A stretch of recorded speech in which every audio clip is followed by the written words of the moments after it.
Chapter की शुरुआत में आसमान में बिजली कड़कती है और एक आदमी अपने मुक्के से बहुत सारे लोगों को पीछे धकेल देता है। उसका नाम फिस्ट किंग है। वो ऐसा इंसान था जिसे उसके असली नाम से ज्यादा फिस्ट किंग नाम से बुलाया जाता था, पर इस टाइम पर वो बहुत ज्यादा जख्मी होता है क्योंकि कुछ मिस्ट्रीज लोगों ने उस पर पीछे से वार किया था। हालांकि अब उनमें से सिर्फ 2 ही जिंदा बचे होते हैं, पर फिस्ट किंग बता सकता था कि यह दोनों भी काफी ज्यादा पावरफुल है। इस वजह से वो उन दोनों पर हमला करने के लिए आगे बढ़ता है। मिस्टीरियस लोगों का एक आदमी अभी जिंदा बचा होता है, पर वो खुद ही उसे खत्म कर देते हैं। फिस्ट किंग यह देखकर हैरान होता है और कहता है, तुम्हारी तलवार पर जो सिंबल है और तुम्हारी जो हरकतें हैं, लगता है तुम दोनों डीमोनिक कल से हो, पर क्या तुम दोनों को सच में लगता है कि तुम मुझे हरा सकते हो? वो दोनों उसकी बात सुनकर हंसने लगते हैं। फिस्ट किंग कहता है कि मैं तुम दोनों को सिर्फ 10 मुक्कों में हरा दूंगा। वो उनमें से एक पर हमला करना शुरू करता है और वो अपने हर एक मुक्के को काउंट कर रहा होता है, पर उसका कोई भी हमला सामने वाले तलवार बाज पर नहीं लग रहा होता क्योंकि उसके ऊपर खड़ा आदमी फिस्ट किंग को अपने धागों से रोक रहा होता है। इसी का फायदा उठाकर वह पहला आदमी फिस्ट किंग को अपनी तलवार से चीर देता है, पर फिस्ट किंग गिरने की बजाय अपने एक बहुत ही पावरफुल मुक्के है उस पर अटैक करता है, पर वह आदमी फिस्ट किंग के हमले से बच जाता है। उस हमले से आसपास की बहुत सारी जगह डैमेज हो गई होती है। यह देखकर वो दोनों हैरान होते हैं।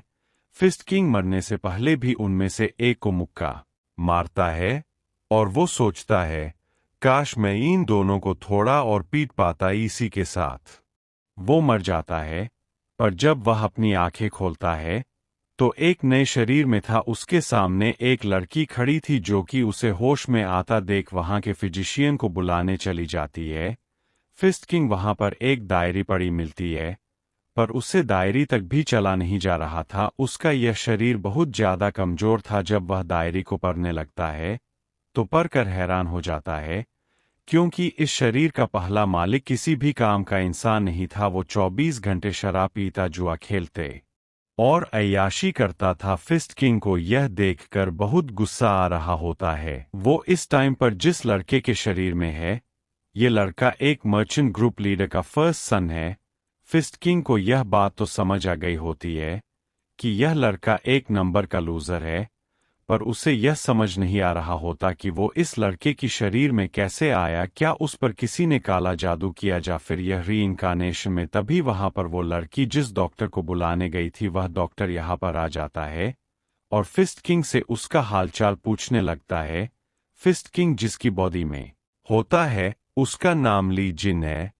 बाकी सभी उसे यंग मास्टर कहते थे। वो डॉक्टर भी उसे यंग मास्टर कहता है और उससे उसकी तबीयत के बारे में पूछता है और उसे चिकन सूप खाने के लिए देता है। पर फिस्ट किंग को पता था कि उसके शरीर की जिस तरह की हालत है, यह चिकन सूप उसके लिए जहर से ज्यादा कुछ नहीं और शायद इसमें जहर भी हो सकता है। उसे इस डॉक्टर पर शक हो रहा होता है, इसलिए वह इसे खाने के लिए मना कर देता है और कहता है कि तुम लोग बाहर जाकर इंतजार करो, मुझे अभी अपनी तबीयत ठीक नहीं लग रही। उन सबको बाहर निकाल कर वह सोचता है कि पहले वो 2 मिस्टर ओजमैन और अब यह धोखेबाज डॉक्टर। लगता है मुझे बहुत सारे लोगों को पीटना पड़ेगा, पर कोई बात नहीं, मैं सबको पीटने के लिए तैयार हूं। चैप्टर 2 की शुरुआत में हमें दिखाया जाता है कि सभी मेड्स ली जिन के लिए खाना तैयार कर रही होती है। वो कह रही होती है कि ली जिन अब काफी बदल गया है और काफी ज्यादा खाने लगा है। तभी ली जिन बाथरूम से बाहर आता है। वो पहले से काफी बदल चुका होता है। वो खाना खाने के लिए अभी टेबल पर बैठता है कि वहां पर डॉक्टर आ जाता है। वो भी बिना बुलाए ली जिन को बहुत गुस्सा आता है क्योंकि वो बिना बुलाए अंदर आया होता है और उसकी कोई रिस्पेक्ट नहीं कर रहा होता। डॉक्टर ली जिन को देखते ही उसकी हेल्थ के बारे में बात करने लगता है और कहता है कि आपकी हेल्थ पहले से बहुत ज्यादा सुधर गई है और मुझे लग रहा है जितने मैंने आप पर मेहनत की थी वो सब मीनिंगलेस थी। ली जिन को सारी बातें समझ आ रही होती है कि वो उसे मरने के बारे में बात कर रहा है। वो डॉक्टर को कहता है क्या तुम चिकन सूप के बारे में बात कर रहे हो? डॉक्टर यह सुनकर हैरान होता है और कहता है कि वो तो आपकी अच्छी सेहत के लिए था। ली जिन कहता है, अच्छा, मुझे तो लगा कि तुम मुझे मारना चाहते हो। डॉक्टर कहता है कि मुझे बहुत बुरा लगा अगर आप मेरे बारे में ऐसा सोचते हैं। अब मैं यहां से अपनी लीव लेता हूं। ली जिन गुस्से में कहता है, तुम जब चाहे अपनी मर्जी से आओ और अपनी मर्जी से जाओ। क्या यह तुम्हारे बाप का घर है?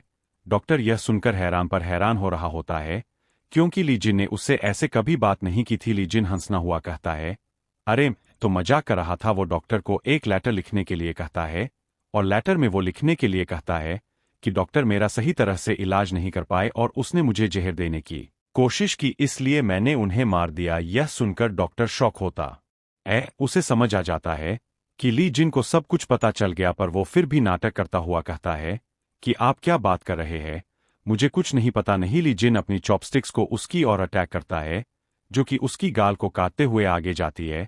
तुम्हें लगता है मुझे पता नहीं कि चिकन सूप जो तुमने मुझे दिया था उस टाइम मेरे शरीर के लिए जहर था? तुम्हें सच में लगता है कि मैं इतना बड़ा बेवकूफ हूं और तुम पर विश्वास करूंगा? डॉक्टर समझ जाता है कि उसका खेल खत्म गया, इसलिए वह कहता है, तुम जैसे बेवकूफ में भी थोड़ी अकल है। ली जिन कहता है, तो आखिर तुमने अपने असली रंग दिखा ही दिए। डॉक्टर कहता है, तो तुम्हें बहुत पहले मार देना चाहता था, पर पता नहीं तुम हर बार कैसे बच जाते थे। वो सोचता है कि यहाँ पर बस कुछ नौकरानियां ही मौजूद है, इसे मारकर उन्हें मारना तो जरा सा भी मुश्किल नहीं होगा। वो हाथ में एक नीडल पकड़ता ही है कि ली जिन उसके पीछे से आकर उसके सिर पर बहुत जोरदार अटैक करता है और डॉक्टर को वहीं पर ही बेहोश कर देता है। हालांकि उसका हाथ भी थोड़ा डैमेज हो गया होता है, क्योंकि उसका यह शरीर बहुत कमजोर था। तभी उसका सर बहुत ज्यादा दर्द करने लग जाता है। उसे ली जिन की मेमोरी याद आने लग जाती है। वो देखता है कि ली जिन की जिंदगी कितनी मुश्किल थी। उसके पास अपने दोनों भाइयों में से किसी की बराबरी का टैलेंट नहीं था, जिस वजह से उस पर कोई ज्यादा ध्यान नहीं देता, जिस वजह से उसने शराब पीनी शुरू कर दी। पर इसका भी कोई फायदा नहीं हुआ, उल्टा नुकसान हुआ। जब तक उसे समझ आ पाती बहुत देर हो चुकी थी। ली जिन सोच रहा होता है कि अब उसके पास उसकी सारी की सारी मेमोरी आ गई है, तो अब उसे यह ढूंढने की जरूरत नहीं कि आखिर वो कौन है और वो क्या कर रहा था। अब वो सिर्फ मार्शल आर्ट पर फोकस कर सकता है। पर मुझे अपनी पूरी ताकत हासिल करने के लिए बहुत सारे एलिक्सर्स की जरूरत होगी। अच्छी बात तो यह है कि मैं इस मर्चेंट ग्रुप में हूं जहां पर पैसों की कोई कमी नहीं। अब मैं जितना चाहे उतने पैसे उड़ा सकता हूं। इसके बाद 1 साल बीत जाता है और एक गार्ड वहां पर ली जिन को लेने आता है, पर वह यह देखकर हैरान होता है ली जिन कितना बदल चुका है और ली जिन भी उसकी ओर मुड़ के देखा है। चैप्टर 2 खत्म होता है। 1 साल बीत चुका है। मैंने अपने एंगाई को फिर से बना लिया। इसके सिवा मैंने सारे मार्शल आर्ट सीख लिया जो कि मेरे जिंदा रहने के लिए जरूरी है। उनके नाम है मोबिलिटी आर्ट और एनलाइटन बॉडी आर्ट। यह सभी मार्शल आर्ट मुझे लाइटनिंग और व्हाइट थंडर के 4th फेज को कंट्रोल करने में हेल्प करते हैं। सब कुछ आराम से जा रहा है, पर यह काफी नहीं है। तभी एक गार्ड की आवाज आती है। वह कहता है, यंग मास्टर, आपसे इतने सालों बाद मिलकर मुझे काफी खुशी हुई। मेरा नाम मोक इंसीप और मैं गार्ड स्क्वाड से हूं। मैं आपके लिए मैं हाउस से लेटर लेकर आया हूं। वो गार्ड यह कह तो रहा होता है, पर साथ ही साथ वो अंदर से हैरान होता है कि आखिर यंग मास्टर इतने बदल कैसे गए। इसके बाद वो एक जगह पर बैठकर मेन हाउस से आया लेटर पढ़ रहे थे। उसमें लिखा होता है, फादर की तबीयत खराब है। हमारा एमसी गार्ड से पूछता है, मेरे फादर के बीमार होने की वजह क्या है? गार्ड के मुताबिक यह सब ट्रस्टिंग ग्रुप की वजह से हो रहा है। उन्हीं की वजह से हमारा मेन हाउस कर्जे में चला गया। हमारा एमसी पूछता है कि क्या हमने सच में उनसे इतना कर्जा लिया? गार्ड कहता है, नहीं, पर वो बाकी के सभी सेक्स को हमारे खिलाफ करके हमारे ऊपर यह थोप रहा है। मुझे लगता है कि यह उनकी साजिश है। हमारे ग्रुप कैप्टन कुछ कर भी नहीं सकते क्योंकि उनके ग्रुप का लीडर ओयंग है। एमसी सोचता है, एने ओयंग के बारे में मैंने सुना है, पर अब मैं जब यहां पर हूं तो यह इस मर्चेंट ग्रुप का कुछ नहीं कर पाएगा। वह गार्ड से कहता है, अब तुम्हारे साथ आऊंगा और उससे डील करूंगा। गौर सोचता है, डील करूंगा कैसे? वो एमसी को बताता है कि फादर के बेहोश होने के पीछे एक और बड़ी वजह है। आपके दोनों छोटे भाई आपस में तलवारों के साथ लड़ रहे थे और फादर ने यह देख लिया, जिस वजह से वह वहीं पर बेहोश हो गए। एमसी कहता है, मुझे यह मत कहना कि वो गुस्से की वजह से बेहोश हो गई। शायद से हाँ, मुझे यकीन नहीं होता कि वो दोनों फादर के सामने फाइट कर रहे थे, वो भी तलवारों के साथ। गार्डन उसे समझाने की कोशिश करता है, पर एमसी कहता है, मेन हाउस आऊंगा, और वह खड़ा होकर कहता है, अब तुम जा सकते हो। यह सारी बातें गार्ड अपने साथियों को बता रहा होता है कि first young master perfect martial artist बन गए, पर सब उसका मजाक उड़ाते हैं और ऊपर से गार्ड के ऊपर हंस भी रहे होते हैं। उनमें से एक लाल बालों वाला कहता है, अगर तुम्हें मजाक ही करना है तो कुछ ऐसा कहो जिस पर हम यकीन कर सके, जैसे कि वॉइस कैप्टन। पर उसके शब्द पूरे होने से पहले ही उसके पीछे वाइस कैप्टन आ जाता है, जो कि काफी खुश होता है कि एमसी की हेल्थ सुधर गई है। वो कहता है कि एमसी के पास पहले से ही मार्शल आर्ट सीखने के लिए एक अच्छी बॉडी थी। इसके साथ ही साथ वो उस लाल बालों वाले के सर को बहुत जोर से दबा रहा होता है, और तभी उन्हें आवाज आती है कि एमसी घर वापस आ चुका है। उनमें से कुछ तो गार्ड खुश होते हैं, पर उसे जाकर मिलना नहीं चाहते थे, पर फिर भी वाइस कैप्टन के कहने पर वो एमसी से मिलने जाते हैं। एमसी यह देखकर काफी खुश होता है कि उसका घर काफी ज्यादा बड़ा है। इसके बाद वो सीधा ही अपने फादर को मिलने जाना चाहता था, पर वो यह भी सोच रहा था कि कोई उसे वेलकम करने क्यों नहीं है आया। तभी वहां पर बहुत सारे गार्ड हाथों में भाले लेकर वहां पहुंच जाते हैं और उसे वापस आने के लिए मुबारकबाद कहते हैं। वाइस कैप्टन अपना सिर झुकाकर एमसी को वेलकम करता है। वाइस कैप्टन काफी खुश होता है और कहता है, यंग मास्टर, मैं आपको पहले से ज्यादा हेल्थी देखकर काफी खुश हूं। लाल बालों वाला सोचता है कि वाइस कैप्टन, यह लड़का आपकी जरा सी भी इज्जत नहीं करता। किसने पिछली बार भी आपको इग्नोर कर दिया था, यह इस बार भी वही करेंगे। पर एमसी यूजन सबको ग्रीट करता है। सभी गॉड्स यह देखकर हैरान होते हैं। वाइस कैप्टन भी काफी खुश होता है। वह एमसी से कहता है कि मैंने आप आ रहे हैं, इसके बारे में आपके फादर को पहले ही बता दिया। आप बस थोड़ा टाइम वेट कीजिए, आप थोड़े टाइम बाद उनसे मिल सकते हैं।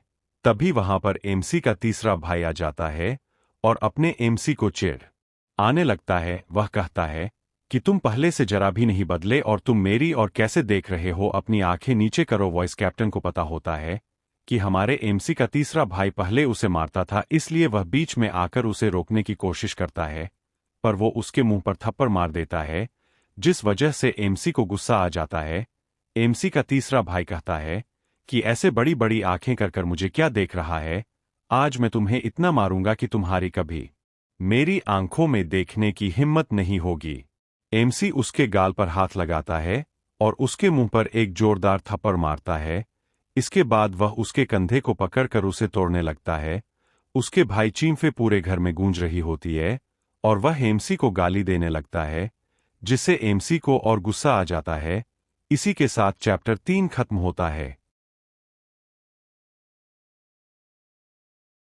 सुबह सुबह घर में काफी शोर हो रहा था। जब जिन का दूसरा छोटा भाई ओएस और देखता है तो उसे वहां पर काफी लोग नजर आते हैं। वह जाकर एक गार्ड से पूछता है कि डैड के कमरे के बाहर इतना शोर क्यों हो रहा है। गार्ड उसे बताता है कि थर्ड यंग मास्टर और फर्स्ट यंग मास्टर में लड़ाई हो रही है। इयॉन सोचता है कि मेरा तीसरा भाई फिर से मेरे दूसरे भाई को परेशान कर रहा होगा, इसलिए वह भीड़ में से होकर वहां अपने पहले भाई को बचाने जाता है। पर वह देखता है कि उसके बड़े भाई ने उसके छोटे भाई को बहुत मारा था और उसका कान खींच रहा था। उसका बड़ा भाई तीसरे भाई से कह रहा था कि तुम्हें डैड के कमरे के बाहर इतना शोर नहीं मचाना चाहिए। तभी वहां अपने दूसरे छोटे भाई को देखता है और उसके हाथ पर चोट देखकर पूछता है, यह क्या तुम्हें इस बेवकूफ ने मारा, इस वजह से चोट लगी है। उसका दूसरा भाई, जो उसे देखकर पहले से ही आराम महसूस कर रहा था क्योंकि वह बड़ा हो चुका था, कहता है कि यह कोई इतनी बड़ी बात नहीं है। पर हमारे जुनून को अपने छोटे भाई पर बहुत गुस्सा आता है और वह अपने तीसरे भाई को वहीं पर पीटना शुरू कर देता है। उसका तीसरा भाई सोचता है कि क्या यह पहले भी इतना ही ताकतवर था। नहीं, मुझे याद है यह पहले बहुत कमजोर हुआ करता था। जिनका दूसरा भाई पूछता है कि जब तुम घर पर नहीं थे तब क्या तुम्हारे साथ कुछ हुआ था, आखिर तुम इतने ताकतवर कैसे बन गए। वहाँ पर नीचे कुछ लेटर्स पड़े हुए होते हैं। जिन उन लेटर्स को देखा है और उससे पूछता है कि यह सब क्या है। जिनका दूसरा भाई उसे बताता है कि यह उन सभी कर्मचारियों के नाम है जो कि हमारे घर में काम करते हैं या फिर हमारे मर्चेंट ग्रुप के लिए काम करते हैं। जब जिन उस लिस्ट को चेक करता है तब उसमें एक नाम ओयंग लिखा हुआ था। जिन गुस्से से अपने दोनों भाइयों से पूछता है कि क्या तुम दोनों में से कोई इसके साथ काम कर रहा है, मुझे पहले ही बता दो। पर दोनों भाई उसकी बात सुनकर कहते हैं कि हम इसके साथ काम करने से तो अच्छा मरना पसंद करेंगे। जिन यह सुनकर खुश होता है कि अब उसे अपने भाइयों को मारना नहीं पड़ेगा क्योंकि यह उसके साथ वफादार होंगे। जिनका दूसरा भाई उसे बताता है कि थोड़े ही दिनों में सभी मेंबर्स की कॉन्फ्रेंस होने वाली है। इंजीनियर सुनकर रहता है कि मैं फादर से मिलने जा रहा हूँ, उसके जाते हैं। उसका दूसरा भाई सोचता है कि आखिर ऐसा क्या हुआ होगा जो ही इतना बदल गया। उसके साथ ही खड़ा उसका तीसरा भाई तो खुद का बाल नोच रहा होता है। वह कहता है कि इसकी जगह मुझे घर छोड़कर जाना चाहिए था। जिन अपने फादर के कमरे में जाता है, उसके फादर बेड पर लेटे हुए थे। वह जिन को देखकर पूछते हैं कि बाहर इतना शोर क्यों हो रहा था। जीन कहता है कुछ नहीं, आप बताइए आप इतनी जल्दी स्ट्रेस क्यों हो जाते हैं। उसका फादर उसे बताता है कि मैं अब बूढ़ा हो गया हूँ और मेरा शरीर इतना स्ट्रेस संभाल नहीं पा रहा, इसलिए अब तुम में से एक इस मर्चेंट ग्रुप का नया लीडर बनेगा। तुम पहले से काफी बदल गए हो, पर मुझे खुशी हुई कि तुम मुझसे मिलने आए। जिन अपने फादर को देखकर काफी हैरान, क्योंकि पिछले जन्म में तो वह अनाथ था, जिस वजह से उसने कभी भी अपने माँ बाप को नहीं देखा। पर जिनकी मेमोरीज में उसके पास एक फादर थे जो कि उसका ध्यान रखा करते थे। वह बहुत बड़े इंसान थे, आंखें भी इतने छोटे के लग रहे हैं। जिन अपने फादर से वादा करता है कि अब आपको कोई भी स्ट्रेस लेने की जरूरत नहीं पड़ेगी, जो भी आपको स्ट्रेस देगा मैं उसे जिंदा नहीं छोड़ूंगा। जिनके फादर यह सुनकर डर जाते हैं। जिनकी मुस्कुराहट उन्हें काफी डरावनी लग रही थी। इसके बाद हमें मर्चेंट कॉन्फ्रेंस का सीन दिखाया जाता है, जहां पर सभी बात कर रहे थे कि आज मर्चेंट ग्रुप लीडर का सबसे बड़ा बेटा यहाँ पर आया है। आखिर इसकी वजह क्या होगी, यह तो किसी काम का भी नहीं, तो यहाँ आकर यह करेगा क्या। वह सब उसका मजाक उड़ा रहे थे। बातों में जिनका तीसरा भाई सभी को बताता है कि क्या आप सभी ने फैसला कर लिया है जिन चीजों के बारे में हमने पहले बात की थी। तभी ओयंग अपना हाथ खड़ा करता है और कहता है कि आपके बड़े भाई के पास कोई गार्ड नहीं है, इसलिए मैं चाहता हूं कि मेरे यहां से आप उसे एक गार्ड लेकर दें। सभी बातें करते हैं कि आधे से ज्यादा लोग तो इस मर्चेंट ग्रुप में इसी कही है। यह अपने लोगों को इस ग्रुप में और ज्यादा बढ़ा रहा है। यह तो बिल्कुल सही बात नहीं। पर तभी ओयंग उनकी और एक गिलास फेंकता है और उन्हें चुप कर देता है। ओयंग काफी पावरफुल मार्शल आर्टिस्ट था, इसलिए वह सब उसकी बात मान लेते हैं। वह फिर से पूछता है क्या किसी को दिक्कत है। तभी जिन अपना हाथ खड़ा करता है और कहता है कि मुझे दिक्कत है। वह वहां जाकर जिस जगह पर ओयंग बैठा हुआ था उसे जगह पर एक जोरदार मुक्क मारता है और वह जगह चकनाचूर हो जाती है। वह कहता है कि मैं अब इस मर्चेंट ग्रुप का नया लीडर हूँ। ISI के साथ हमारा यह चैप्टर खत्म होता है।